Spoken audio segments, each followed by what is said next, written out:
All right. Well, welcome everyone, and thanks for spending your morning or your lunch hour with us. I'm Melanie Adamson. I'm the CEO and founder of Alder and Co., which is a growth marketing agency, and we focus exclusively on climate. You've landed in inside the climate marketer's mind, and that might be a little confusing. We're not going to be conducting any psychological evaluations here, so we're really only going to get talk about climate marketing, what we've been through this past year. And then what should we start thinking about for next year? I'm sure everyone's already thinking about what's next for 2026. So we have a really great panel here for people who are not only shaping the future of climate marketing, but somehow doing it with optimism and functioning inboxes. So our speakers, Stephen, here is to talk about partnerships, ecosystems, and the underrated art of making brands look smarter. Together, they do all of this work, pushing AI into real practical work.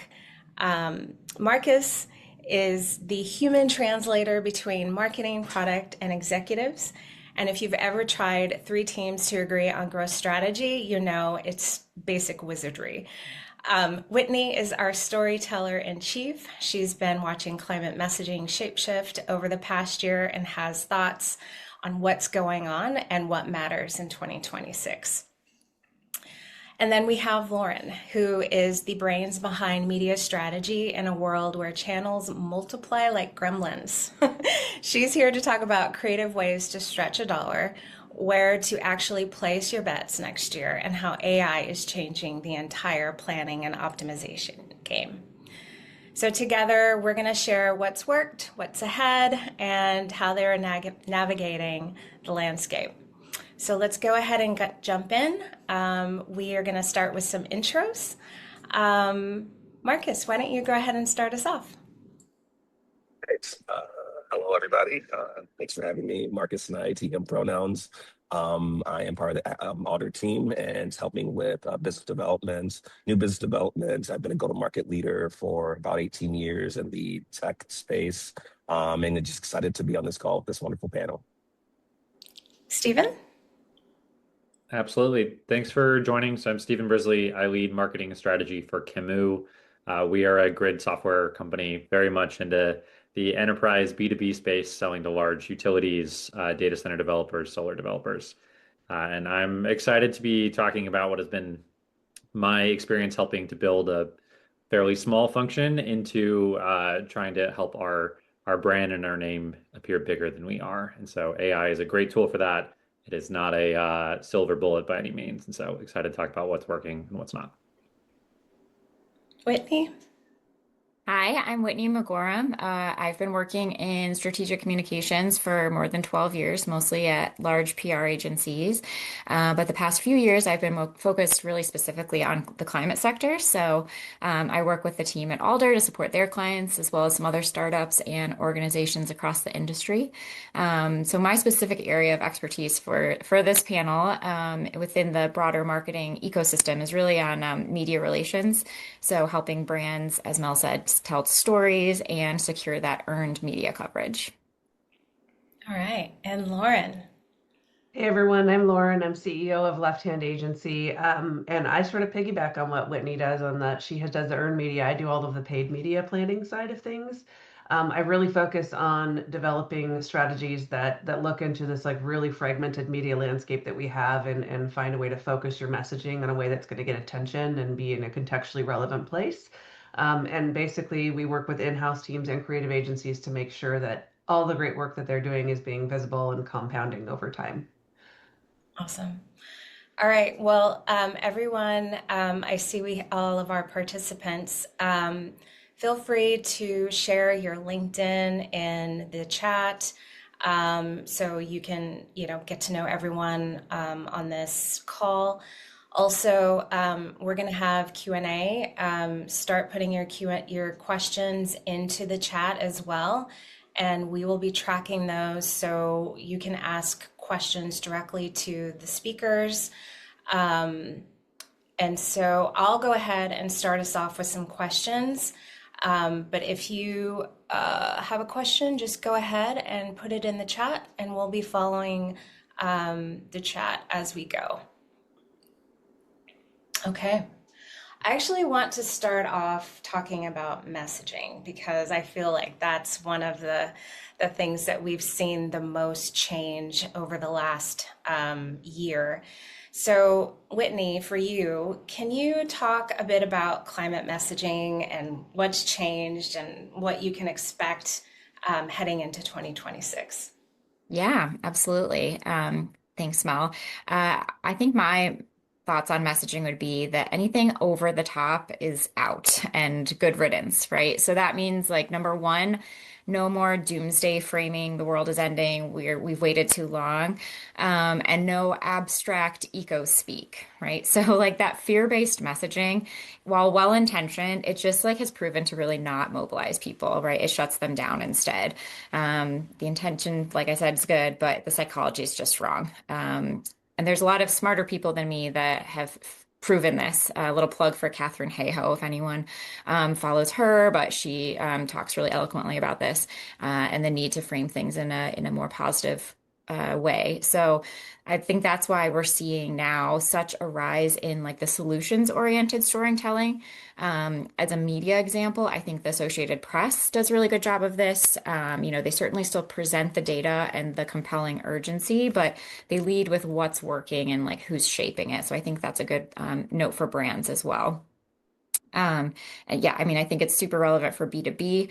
You can hit a purchasing or contracting decision maker over the head with all your scary emission stats, right? But that alone is not going to get them to adopt your solution because at the end of the day, they're not making choices based on, what's best for the planet. They're making choices based on business goals, right? We're all, it's a business.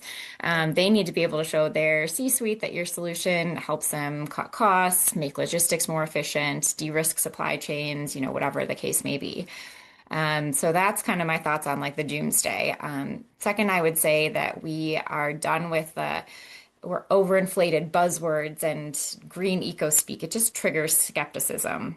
To give you an example, I'm talking about phrases like our breakthrough regenerative technology for a greener tomorrow, like no one wants that.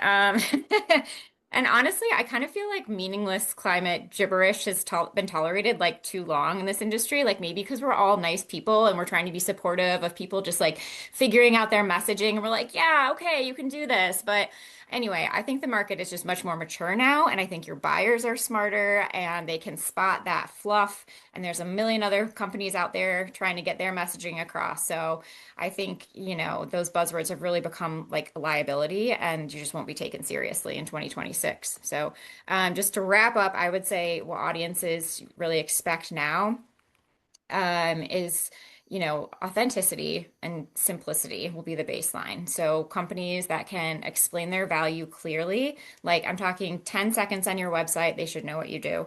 Measurable impact, and of course, avoiding that doom speak and the eco buzzwords. That is so true. I've been advocating for a little humor in some of our marketing and messaging. I don't know if anyone saw that, but I'm really hoping next year we have a little bit of that.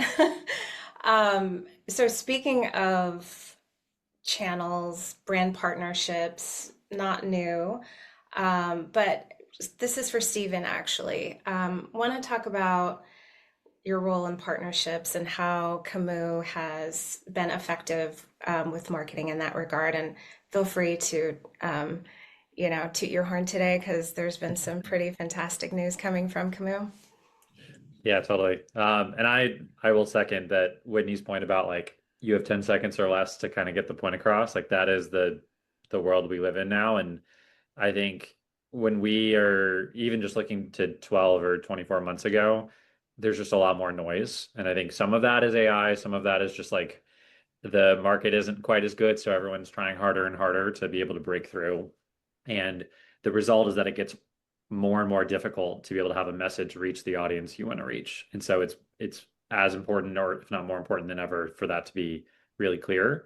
And I think partnerships for us has been a tool that we've used to be able to help reach audiences that we don't necessarily have our own sort of channel to be able to reach quite as effectively, or at least extend what we're able to do there. And so I think partnerships help particularly from that kind of access to channels and sort of borrowing the networks of the partners that you have to be able to reach those audiences.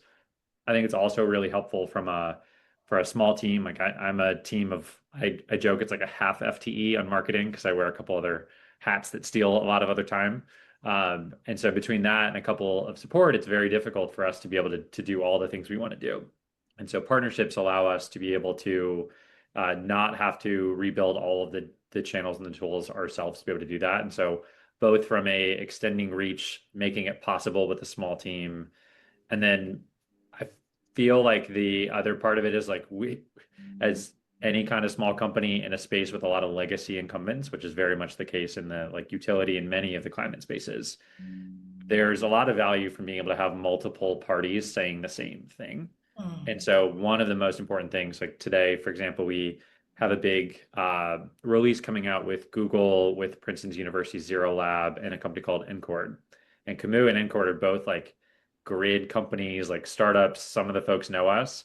Pretty much everybody knows Google, and pretty much everybody knows Princeton. And so, like when you add some of those names together and you have us coming and telling the story together, it makes it much easier to reach a broader audience. It makes it much easier to have the hook and have the attention. And so, I think brand marketing has really been a piece of what we've wanted to do, and partnerships has been an angle for us with limited resources to be able to make that happen. That's great. Marcus, I'm curious from your standpoint, working across the C-suite and how you would how you would add to that based on, growing engagement and visibility with limited budgets. Yeah, so first, to Stephen's point, like spot on, like channel partnerships is something that is like a necessity in this day and age. And if you are a startup, no matter growth scale, early stage, et cetera, being able to be lean and agile in this environment is amazing.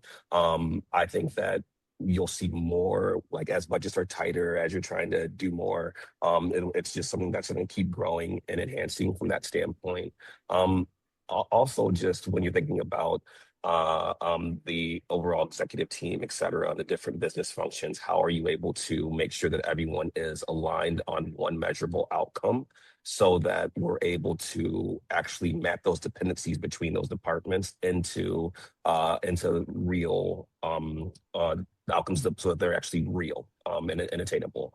And so by doing that, you're able to get further along in the process, which I think is great. That's cool. Lauren, do you have anything that you want to add to that? Well, I would just say, resource constrained departments, one of the things that we run up against, particularly when working with in-house teams, is that they don't have the ability to create 40 different ad formats. And so our advice is always, it's always to create the ad for the environment. For example, if you're going to be on Meta, you want to have, if you have a video ad, you want to have it subtitled and all of those things. If you are stretched too thin on your team, then go into fewer places and do them better. We see that all the time is that people stretch their media budget across 40 different, and they feels like they're very busy and they're doing a lot of things, but they're actually having very little impact because they're spread too thin across those places and they don't get to develop frequency of the messaging. So it's actually better to do less in terms of channel selection and really do them well. We ran into that like 2 or 3 years ago. I think was just trying to do too much too fast, and then yeah, you end up seeing not the resonance, and bring it all down to one channel or two channels, and you start to see just a lot more resonance with the audience. Yeah, it can build on itself. Are there other creative ways, Lauren, that teams are using small budgets to kind of, create the stretch? Yeah, certainly there's a couple different ways in terms of creative iteration. There are a lot of new tools out there that are allowing you to versionize creative using AI. It still has the kernel of original creative in there, and then you kind of input it and it helps you versionize things, resize things much faster. So it's never been easier to take your original creative and get it into different formats, which helps teams. Because even when we do out of home, you go into one market, out of home is one size, and another market it's a different size because municipalities decide what they allow. And so this allows creative teams to adjust those files a lot faster. The other thing that we recommend is, using one data set that feels the most valuable, and you can use that across different ad types as well, so that you're not trying to go in and reinvent the wheel every different ad channel you go in. This works particularly well on digital. And that kind of helps stretch your dollar because you can blend your CPM across some really efficient media types, but also get some of those high attention media types like connected TV and online video. How about for B2B? Yeah, for B2B, it's come so much further in the past few years in terms of reaching C-suite audiences, even when they're in what they call like a lean back environment. You can reach them on places like connected TV. There's now ways to use CRM data to do matchbacks inside of digital so that you can reach these audiences and know that you're reaching C-suite households Oh, with your messaging. So B2B is no longer just a LinkedIn play. There's a lot more things you can do with it, and remarketing, all of those tools that still exist, but there's a lot more places to reach them than ever before. awesome. Um, I'm curious about the garnered media side. Whitney, what are some of the things that approaches or platforms that you're seeing that have had the most engagement in the past year? Yeah, from a platform perspective, I would definitely say Substacks. There are a ton of very legitimate news reporters that have either, gone off to start their own newsletter as their primary job or, to supplement what they do at their other outlets, but those have gotten a ton of traction. And they provide kind of like a nice outlet where you can go more in depth. Same with like podcast conversations, right? So I think that's probably like the newest, coolest thing on the media relations side in terms of platform. In terms of approach, I'd really say it's more about like pitching people and perspectives and not just product or company stories, right? I mean, your take or, your C-suite's take as subject matter experts and thought leaders is most of the time more valuable to journalists than your press release. I used to really like help map out monthly news announcements for clients to maintain that like steady drumbeat of media coverage. Like, okay, this month we're going to announce Series A, next month we're going to announce this pilot. And those are all still really important things to communicate. Don't get me wrong, your investors and stakeholders still very much want to know all of those things, but media newsrooms that are like pressed for time and resources, not so much, they've got a lot to cover. So I think that the best way that you can really start getting your folks out there, if you're trying to crack into the media market, is just make them valuable experts for members of the media, right? Help the media like decode a complex tech subject into common speak. Have them explain a surprising data point or offer like a contrarian perspective, or as I call them, like spicy POV, right? Reporters really like to talk to humans and who can like translate these things. So and that honestly like pays off dividends in the long run and like building those media relationships, right? I know a lot of people are going to say, a lot of C-suites are like, I don't want to spend time building relationships with trade media. Call me when you've got, the New York Times on the line, right? But let me tell you, where do you think a lot of reporters at those top tier outlets go to find sources and find topics and what's going on in the industry? Is they go to those publications and look at who's leading the conversations there. So that's my plug on pitching sources. Oh, that's really great. And I like the idea of those platforms, and there's tons of platforms coming out, I feel like, all the time. Is Substack one of your favorites or any others? For me, yeah, I'd be curious to hear what other people go to. Anyone else have a favorite platform? And I've heard of Beehive though. That's another one, right? That's coming up. Mhm. Yeah, Typeform. I saw a really good article on that one the other day.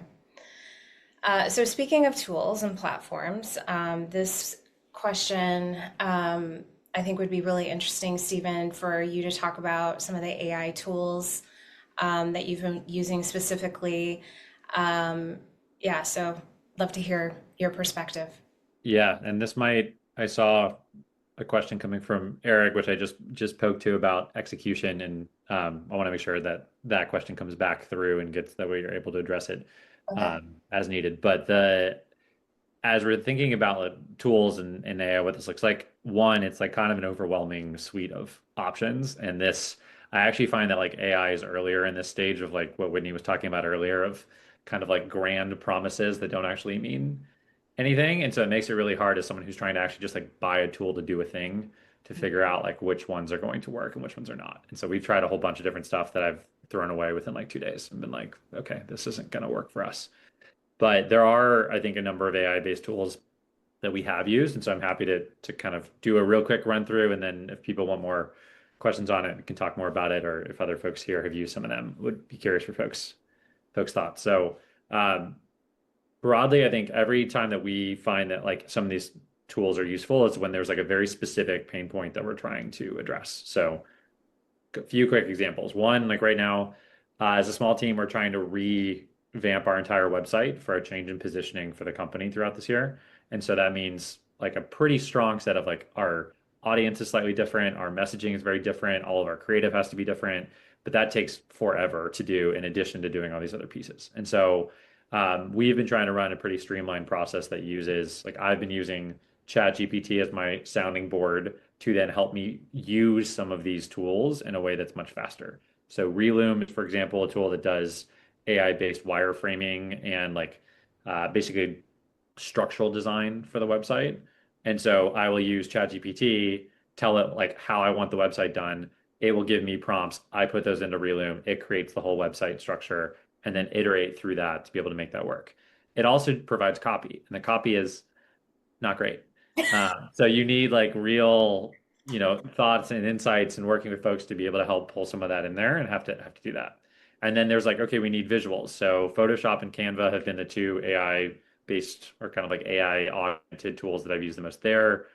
Descript for video editing has been awesome, especially taking like podcasts and chopping it up into clips pretty much instantaneously. There's a company called Arcade that we've used for demos that I think just yesterday launched a bunch of new like generative AI based like making product videos that are recorded from your actual product. And I could go on and there's Clay, there's Common Room, there's like all these different tools that are being used for specific things. And so, if and as we want to explore some of those, I think that's all helpful. But I will give one plug that I just thought was particularly interesting too.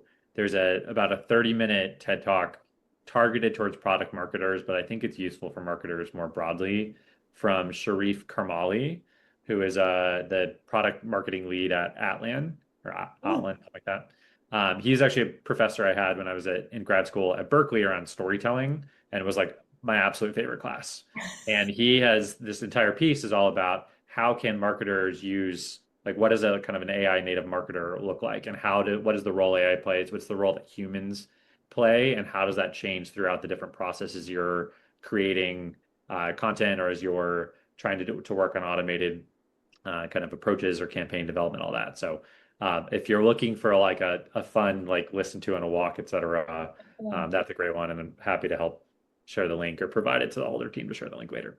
Yeah, yeah, send us that link and we'll send it out to everyone. And that sounds really great. Yeah, I think if anyone is not using AI right now, I think now is the time to start testing and in little bits and pieces as you can.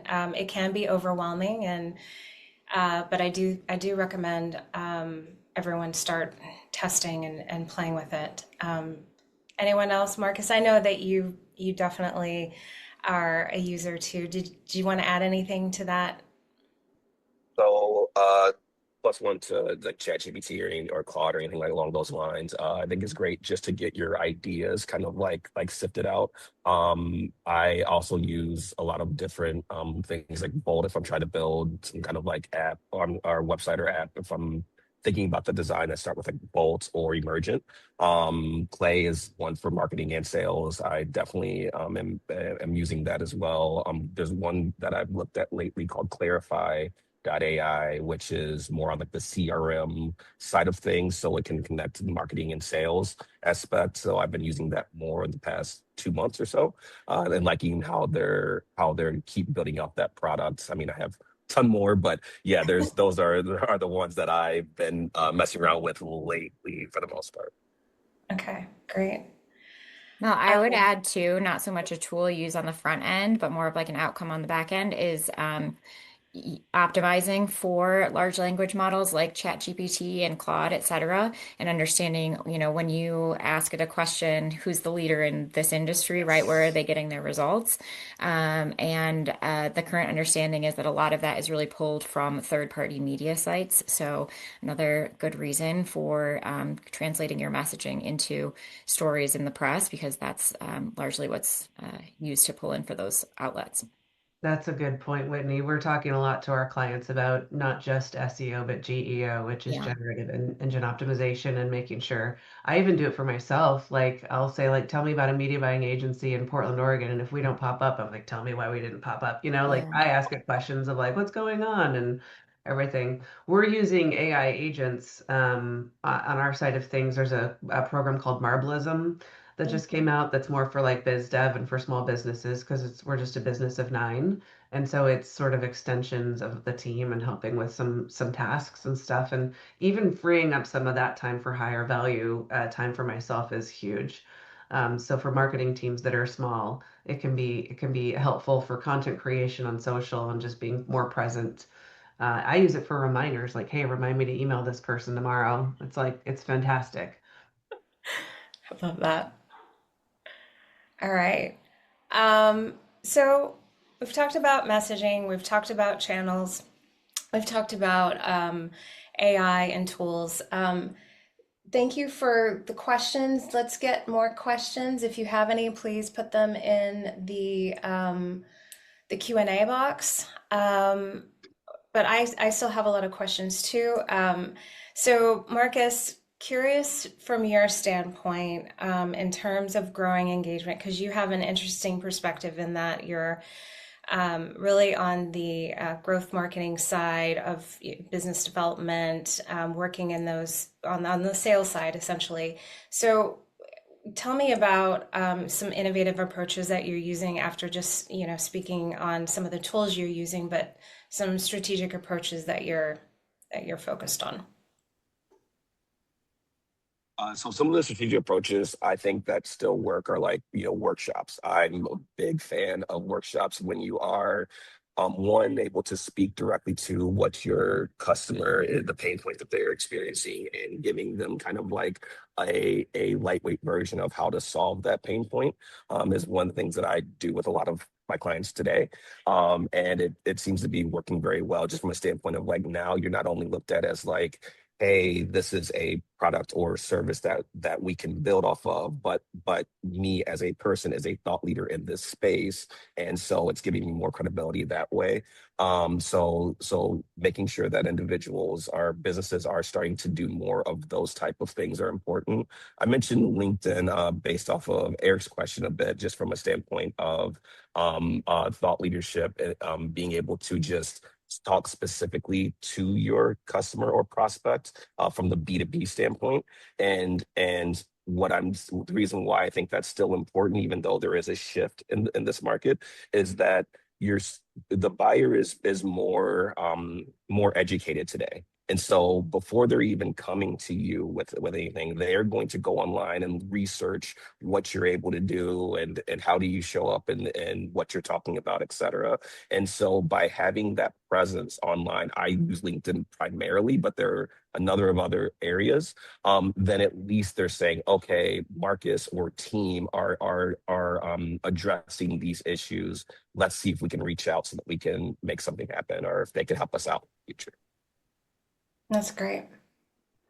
Anyone else want to talk about some innovative approaches that you're taking for growth or engagement?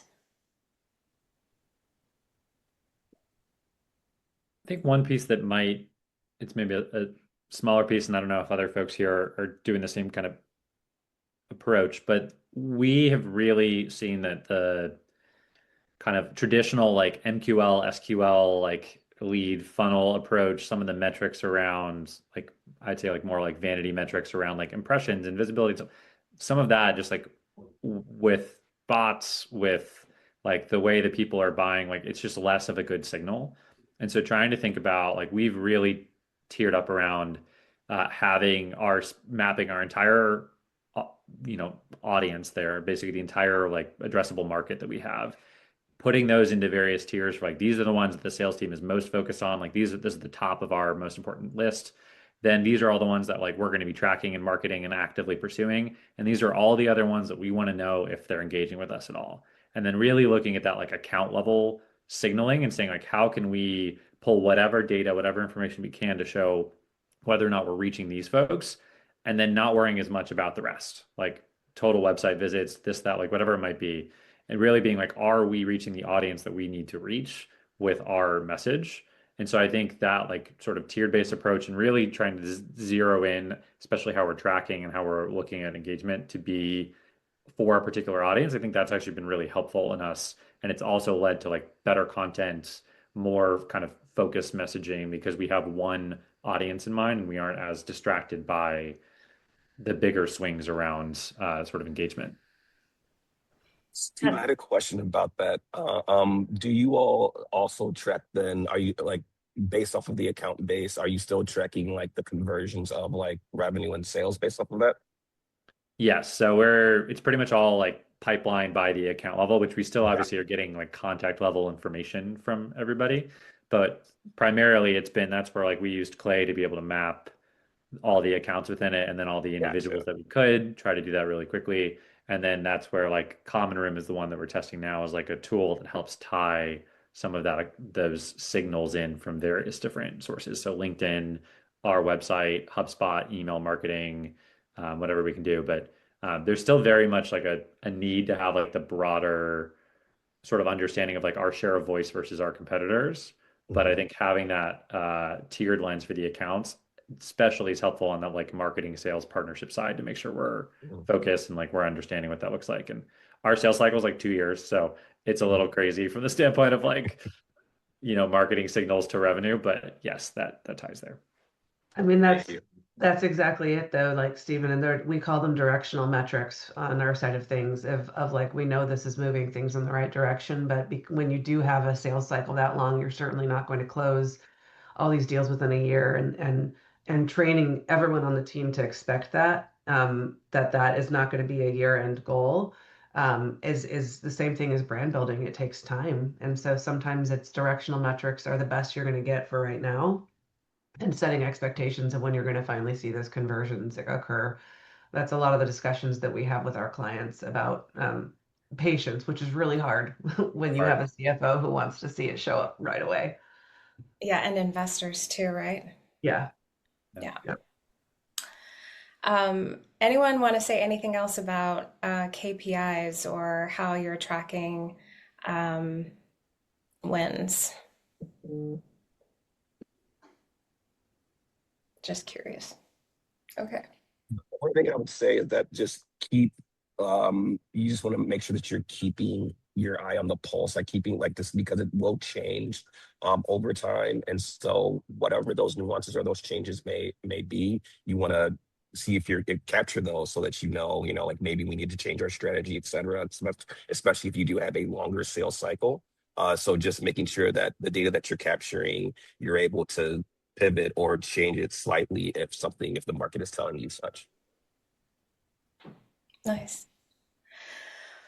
Lauren, I'm so fascinated with the media side of things, and because we work with you if we ever have a media need for paid, and wanted to get your thoughts on for climate and climate conscious audiences, what you're recommending for clients for next year. Yeah, I think the biggest thing we are cautioning people to pay attention to is the contextual place where your ads are lining up. There's a lot of new research around why that's so important. And everyone was dumping money into Meta, for example, and these places where it's cheaper to get lots of impressions and it's low CPMs, which is the cost per thousand impressions. But the context of that space isn't always great. There's a lot of negative noise in there. There's a lot of trolls that can comment on your ads. There's a lot you can't control in that space, and you don't even get to see all the context in which it shows up and the time spent with your actual ad from an attention metric standpoint, right? So sometimes things look good on paper, but when then put it in reality, that's not a great spot for your messaging. So we're really cautioning people to take a slow approach and think about the context of where you're showing up. And is it actually better, even if the CPM is quadruple, is it better to show up inside of a podcast that is going to be more aligned with your audience? I would argue yes. It's better to spend more on a cost per thousand basis to show up in a place where you're going to be better received. And it's sort of like getting back to the contextual audience targeting, which is the original way of media targeting from way back, right? You know that you're going to run an ad for your next thriller movie inside the current one at the theater. Like that's the right audience for it. So thinking more about those places, and you can still do digital media, but really control context more in how you're buying, particularly when you don't have a large budget. That's super, super important to not waste your dollars where it's going to be ill received. Yeah. So, And I'd add that if you get a piece of earned media, maximize it to the degree that you can, right? Don't just assume, Stephen had a great story for Camus in Bloomberg today. I'm sure he's not just going to like hope people happen to see it. I'm sure it's going to get posted and emailed and shared with investors, right? So just, like yeah. it seems so simple, but you'd be surprised how many people just like don't always No, maximize that's a that. huge point. I mean, making sure that PR teams and media teams are communicating as well, because one of Yeah. the things we can do is come behind and amplify any earned media. And it's like pouring gas on the fire if it's already doing well and it's already out there and it's got the credibility of like Bloomberg and Google and all and Prince and all these places. That's a huge opportunity to not miss. And that's another point of like your media plan should be agile enough to take advantage of opportunities and set aside, even if it's 5% of your media budget, to take advantage of opportunities that may occur so that your dollars are not all locked in under contractual obligations elsewhere. That's when you get into trouble of like, well, wish we could have, and that would have been amazing, but we tied up all of our dollars. So And it does seem hard, like I always think of it as the fuel and engine piece of like you've got like all your content as your fuel and your engine's all like how you have the channels to deliver it, et cetera. And I find it's very easy to focus way more on the fuel and the content and not nearly enough on the engine of actually getting it out in front of the audience. Or like we are really bad about not repurposing like great content we have across other channels as much as I would like. And I think that's very common for many like early climate tech startups. You're like, this is great content. I've done it. Like, check, it's done. I've sent it out in one way. But I think it's really important to be able to find media, paid, earned, et cetera, like be able to build your own channels and be able to bring all that out there. yeah. Yeah, and I think another, on that same vein, another thing that I think startups do sometimes too is they don't realize how you need to say the same thing many different ways, because your audience, the education side of things is so long. And it really does. And I've had to tell CEOs in the past, people still don't know about this. I know you're so sick of saying this, but you really do need to say it time and time and time and again. And luckily, that's where we come in and kind of like create different angles, create different ways of saying the same thing many, many times. But yeah, it's definitely true. That education cycle can be really long sometimes. So we're getting towards the end. We'd love for y'all to get more questions in. I don't see any right now. There's Oh, Mel, there's we have a few. few, Mel. We have about Oh, four. Would you really? like some help? Yeah, I'm happy to read Oh, them. oh, yes. I see them now. Okay, go for it. Okay. Did we answer Eric's question up at the top, specifically how agencies help clients get internal buy-in on marketing programs and internal initiatives?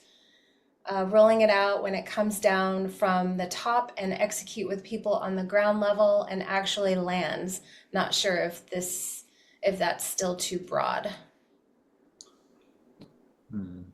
That might be a continuation from his last question. Yeah.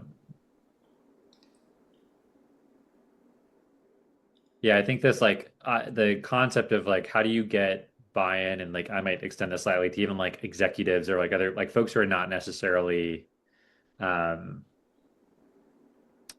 who you're trying to get alignment between the folks who are like big picture at the company, these agencies who are helping provide some of these ideas and tips for, and then the folks who are actually doing the day-to-day work. Like, how do you get alignment across those? And like, I don't think I have like a magic bullet other than like be really clear about what you're trying to accomplish. And I really liked Lauren's point earlier about like, be honest about the timelines that like it's going to take to see results from some of this, because it's very easy to try to like poke at like, oh, this is going to drive like leads and business and this and that. But like, if it's not going to happen for 2 years, like so you're setting yourself up for failure if you're sort of hinting at like these results are going to come faster, because it's just not going to change. But Yeah, clear communication plan and expectations is so crucial to that part of it. I think one of my colleagues has the quote of like the failure of communication is the illusion it's occurred. We had a saying back when I worked in television, back to your point, Mel, of like, by the time you're tired of seeing a commercial, as someone who works in that space, your audience is just seeing it for the first time. Like that's the patience. It's one of the biggest things in marketing that is a miss consistently across Yeah. every type of organization. So Laura's question is kind of related to this. Curious how you're messaging or you're managing any exec team skittishness about strong messaging in light of the administration's stance on climate and renewables. It seems like affordability is a strong bipartisan message that works across the board, but would love to hear your experiences. I feel this one hard, Laura. Um, yeah, I think there's understandably some concern about saying some certain things given the current situation. But I would say kind of plug back into the business messaging, right? Like it's about business, it's about solving business problems. You can't really go wrong with that kind of line of messaging. Anyone else? affordability, I think you like hit on it there, but that's what we've been leaning a lot. To be honest, like we've leaned away from the sort of climate message for the main products itself and focus much more on specific like business driven pain points, which I think is honestly like a stronger thing to do, period. And then what we have tried to continue to do is as a company, and as we talk about like what's important to us as an organization, talk about the climate impact, talk about how success for the product and the solution leads to those climate outcomes. But we're not trying to sell based on climate. We're trying to sell based on the value it's delivering, and we're trying to choose what we're building and how we're building it and how we deliver it based on whether that's going to be mission aligned. So Craig's question, we're all focused on the climate tech and energy transition space, and most here are service providers. Are any of you finding that the buyers and customers for your clients are digging deeper into the sustainability receipts of your client business, i.e., not just things that how you have reduced emissions of your operation, but how your climate focused product has specifically reduced or removed X tons of emissions? And are you finding that more technical content is resonating with the audience? To Melanie's point, it's complicated to message your sustainability receipts. So curious what type of technical content really lands with your audience. Anyone? I mean, I would say that, you know, really understanding or knowing your audience is really key. And, you know, we take great care of really understanding who the audiences are. And maybe even to Laura's last question is helping executives understand the research and the analysis that we do on the audiences can be really eye-opening for them in terms of the types of things that we find that resonate with them, where they show up, what their pain points are. When they understand who the audiences are and what is really driving their motivation too, they can probably connect those dots a little bit easier in the same way that you have, and then they understand the logic. That's how I would answer this question. I don't know that I don't know, and maybe Stephen or Lauren or Whitney, if y'all see anyone resonating with the climate message still. I mean, to answer the question of if they're going deeper or not, it's really more of a question of like, is there technical information provided to those folks on the back end if they do seek that information? And that would be web analytics to look at like, are there people going further on the website? Are there, the visits longer, deeper sessions, more pages? I mean, that would be indicative of people expecting more receipts on the back end. And I don't personally have access to those kinds of web analytics, but that would be what we would recommend you look for. Yeah, I might add that like we've seen, we have a pretty technical audience, lots of engineers. Like we see highly technical content, if framed correctly, be extremely effective. I think it really matters whether or not what that technical audience cares the most about. And like if you have a climate product, it may not mean that your customer cares about climate stuff as their number one. And so I think focusing technical content or focusing any of your content around like the climate message, it may feel good, but like I think it really needs to be grounded in like, does that move the needle for your customer? And I think we've seen like for us, that's not always and often it's actually not that helpful of a case. And so we kind of have to have comfort with this tension between us as an organization pushing for climate, but our content itself is technical, but it's technical in a way that's about delivering the value that's most important to that customer.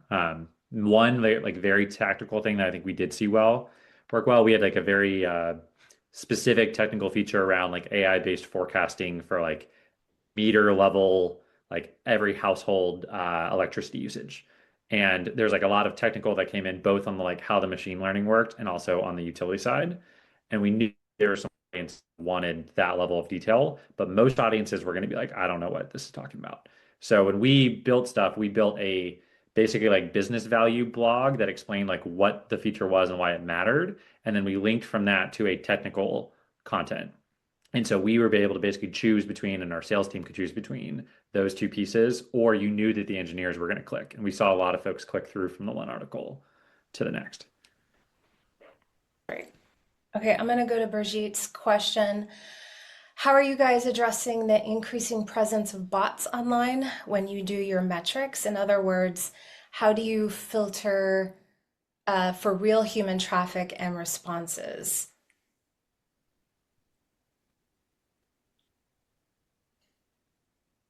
I can take this from the media side of things. It's really once they get past the website, that's a different question. But on the media side, there's always going to be a little fraud in digital. That's going to be, they're very clever how they are going about it. But there's also entire companies built around fraud filtering for digital advertising in order to prevent that. But from the media buying side, that's also, we get back to the contextual of if you're doing channel level selection, you're ideally reaching households and humans, not bots. Because you're being very, very selective. Programmatic digital media buying, which was sort of this tool that's really, it's a great tool, but that allowed a lot with tens of thousands of websites to compete for audiences, and it also allowed the front door for a ton of fraud. So like there's all kinds of tools built up around that ecosystem to protect, but places like connected TV have less fraud built in and less bots coming in versus some of the other places. So we think about that a lot when we're doing our media and what that might look like. On the sales side, you can the type of information that you're collecting, whether it be, name, company, email address, et cetera, like the more quality of information that you're collecting will remove a lot of that bots as well, which is what we're doing. Yeah, no, the only place that I saw that we really had to strip out some of the bot stuff was when we were looking at web page traffic. And so like in Google Analytics, they have some tools to be able to help do this that I think have come a long way. But when I was setting it up 4 or 5 years ago, really the only way that we could find to do it was to basically filter out everybody who stayed on the page for less than, I think it was like 3 seconds. And I was like, that pulled out the majority of all the bots. And honestly, if somebody was there for 2 seconds, I don't really care because I don't think they got much out of the page anyways. But that took out the like random day when you had 1,000 people visiting and you're like, well, this doesn't really make sense. And then you pull it out and you're like, no, it was 35. Got it. That's like more in line with what we expect. Yeah. Okay, so Carissa has a question. When we consider climate change marketing, how can you weigh using generative AI in our work, knowing its negative impact on the environment? Oh, It's a great question. Fair. Yeah. it's a really good question. I mean, I personally think about it from the perspective of the media that we buy, because no matter where you buy media, it's going to have an impact on the environment because of the digital ecosystem is just as messy as anything else. Printing vinyl on a billboard, right? Like all of it has impacts on the environment. So, from my perspective, I personally try to spend less on some of these places like Meta, not just because of environmental impacts. That's actually a nice side of it, but it's like the less you can spend there, the less you're fueling some of these mega centers where I do think there's a lot of AI out there that doesn't have a good purpose set aside. So whatever we can do to use it for good, try to counteract some of it. There are some cool ways, and especially in climate, where you can use it to optimize to reduce, increase fuel efficiency and those kinds of things. And I'm not the expert in that space, but I do think that there's some great ways to use it to counteract the others. I don't know how everybody else feels about that, but yeah. Yeah, I think piggybacking off what you said, like finding ways where it's going to multiply the impact of climate solution, I think is really important. Also, where it will multiply the efficiency efforts of what you're actually doing, I think is important as well. So not being like careless and using a ton of generative AI just for the sake of it, but finding ways in which it's going to actually benefit you and your organization to make you 10x or operate as a 10x larger organization would be great. I think those are some of the areas that I've been trying to look at, and then the other ones are you can also use smaller learning models as well. It doesn't have to be large all the time. If you have simpler type a task that you wanted to do, go with the smaller models instead. All right, so our last question of the day is if you could give one piece of advice to emerging climate-focused marketing leaders, what would it be? We Ooh, can do this like around the horn. Is that fair? Yep, yeah. yep, yep. Everyone gets a turn. Hmm. I think I can go, but I think that all of us have talked about it in some shape or form on this discussion already. Yeah, But making sure that marketing and sales are tied to real business outcomes, and climate, that the story that you're telling is like massive, but the revenue comes like from turning complex tech and shifting policy into like clear, simple value narrative. So I think that it's just one of those things that the more that you can fine tune your marketing, sales, like revenue engine approach, is going to be and have real measurable outcomes for the organization that you're a part of and for your customer base, I think is going to be really important. thank you. Anyone else? I'll go next. I just argue always to study the fundamentals of marketing. I wish that I'd gone through in school and had a degree in journalism and marketing, and there's so much I did not know, even until recently. And so there's a lot of great books out there that are the fundamentals of marketing, and we kind of forget about it because we get busy in our lives. Those are always amazing refreshers and will help you reframe conversations with stakeholders, on why we're doing things a certain way, and so you can speak with authority. So I just, don't forget the fundamentals and continue to read on those. And really, the fundamentals of marketing are not that much different between B2C and B2B. We have this delineation, but the way that human psychology works and persuasion doesn't change across the two. So, Yeah. That's a really good one, Lauren. I would also add, be a consumer of the kind of content you're producing, right? So read the stories that are like what you want to appear in, look at other folks' websites, check out their marketing, subscribe to other newsletters, like be an active part of the ecosystem, is a good way to learn what works and what doesn't work. And I think we've all also spoken to the idea of building relationships. So for me, it's building relationships with reporters and editors.